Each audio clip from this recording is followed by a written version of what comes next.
मेरा शौहर घर पर मौजूद नहीं था। इसका दोस्त जो हमेशा मुझे इस तरह देखता था, जैसे मुझे अपनी आँखों का तारा बना लेगा और आँखों में तार लेगा।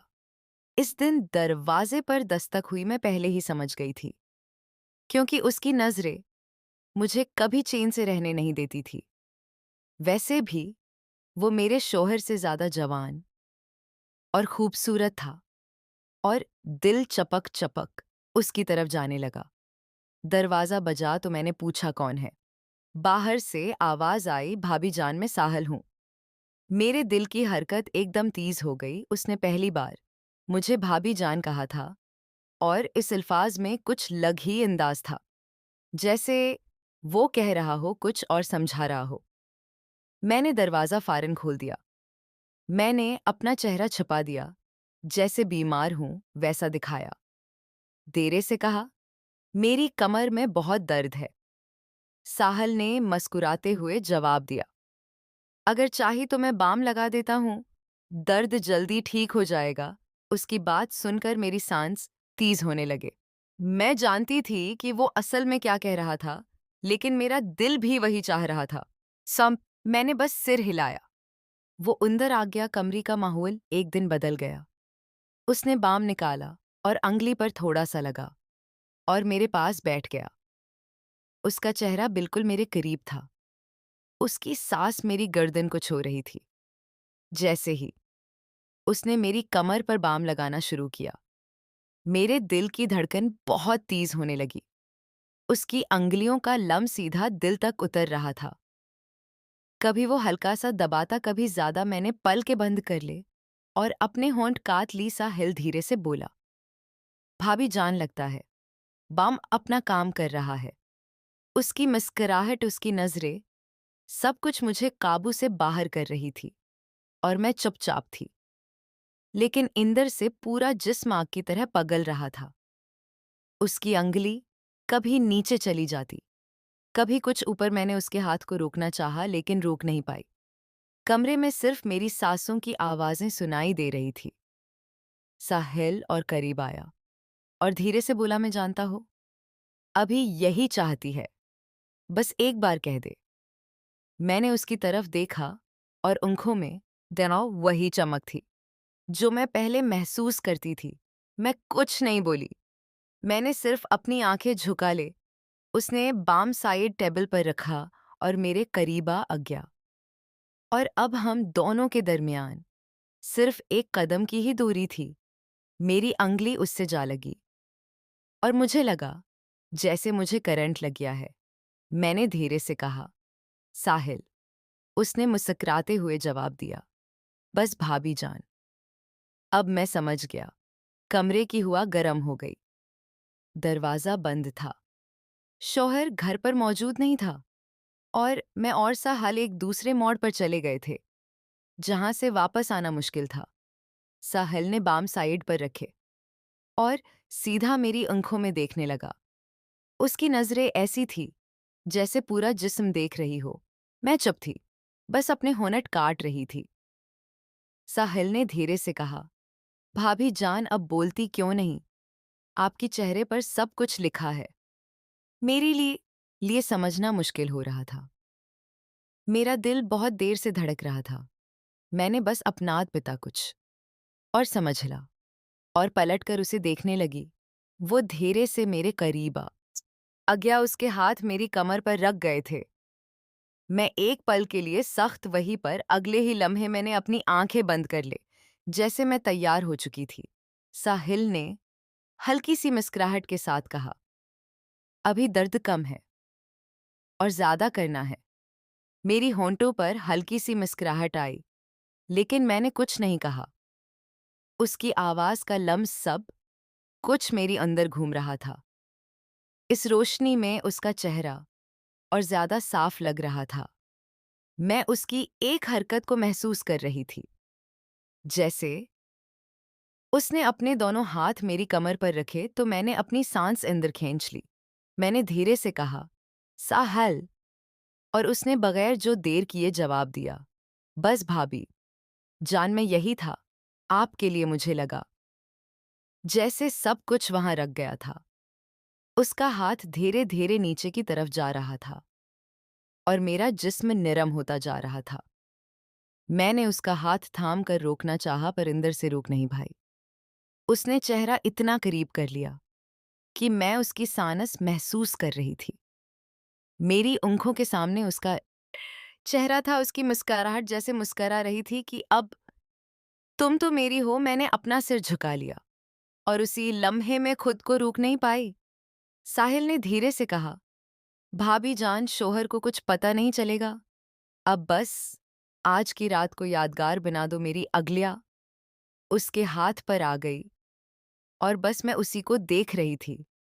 दिल में एक गर भी था, लेकिन उसी डर से ज्यादा वो एक अजीब खुशी थी। वक्त रखता जा रहा था। दर राजा बंद था। घर खामोश था। मैं और साहिल एक लकीर के दोनों तरफ थे। इस लकीर को पार करते ही सब कुछ बदल जाता। मैंने मुस्कुराहट को दबाते हुए बस इतना कहा, तुम रखने वाले तो नहीं हो और मैं रोक पाने वाली नहीं। उसने सीधा जवाब दिया, फिर देर कैसी भाभी जान। और जैसे ही उसने मुझे अपने तरफ खींचना शुरू किया, मेरा सारा काबू टूट गया। साहिल ने मुझे अपने तरफ खींच लिया, लेकिन एक पल को लगा जैसे पूरा कमरा घूम गया हो। उसका सीना मेरे करीब था। उसकी सांस मेरी गर्दन को छू रही थी। मेरा दिल इतना तेज हो रहा था कि मुझे खुद सुनाई दे रहा था। मैंने उससे दूर जाने की कोशिश की, लेकिन उसने मेरी कलायत थाम ली। वो हल्की मुस्कुराहट के साथ बोला, अब मुझे रोक नहीं सकती भाभी जान।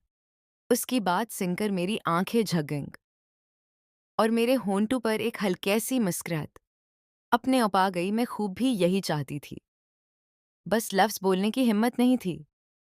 साहिल ने एक हाथ से मेरा धिपता हटा और दूसरे हाथ से मेरी कमर को उसकी अंगुलियां हल्की हल्की से दबा रही थी और मुझे और करीब कर रही थी। मैंने देर से कहा, साहिल प्लीज अब बस करो। लेकिन मेरी आवाज़ ऐसी थी जैसे मैं उसे रोकना नहीं चाहती थी, बल्कि उससे और कुछ करने की दावत दे रही थी। वो करीब होकर मेरे कान के पास बिल्कुल आहिस्ता से बोला, बस एक बार कह दे, मैं रुक जाऊंगा, वरना मैं रोकने वाला नहीं। मेरी सांसें और तेज होने लगे। मैंने अपने होंठ दबा लिए, लेकिन आंखों में सब कुछ लिखा हुआ था। कमरे में सिर्फ लीम की हल्की सी रोशनी थी और उस रोशनी में उसके चेहरे की हर लकीर और तेज लग रही थी। उसकी नजरें मेरी आंखों से होकर मेरे होंठों पर रख गई थी। मैंने पलटकर उसकी तरफ देखा और बस इतना कहा, तुम्हें समझने के लिए मुझे कहना नहीं पड़ता। ये सुनकर साहिल ने गहरी सांस ली और मुझे और करीब खींच लिया। अब हमारे दरमियान कोई फासला नहीं था। उसके हाथ मेरी कमर से ऊपर आया और मैंने अपने पल के झकाले उस पर। मुझे लगा कि सब कुछ वही रुक चुका था। दिल राजा बंद कर खामोश, और हम दोनों अकेले। शहर घर पर नहीं था और मैं अपने शहर के दोस्त की बाहों में थी। साहिल कहने लगा, भाभी जान, आज के बाद सब कुछ बदल जाएगा। मैंने हल्की सी आंखें बंद करके सिर्फ एक हल्की सी आवाज निकाली, साहिल जो होना है अब होने दो। और अगले ही पल साहिल ने एक कदम और आगे बढ़ाया, जहां से वापस लटना मुश्किल था। उसका चेहरा बिल्कुल मेरी करीब था। उसकी नजरें मेरी आंखों से होंठों तक जा रही थी और बार बार ये तकरार कर रही थी। मैंने अपने होंठ दबा लिए, लेकिन उसकी भूख मुझे साफ नजर आ रही थी।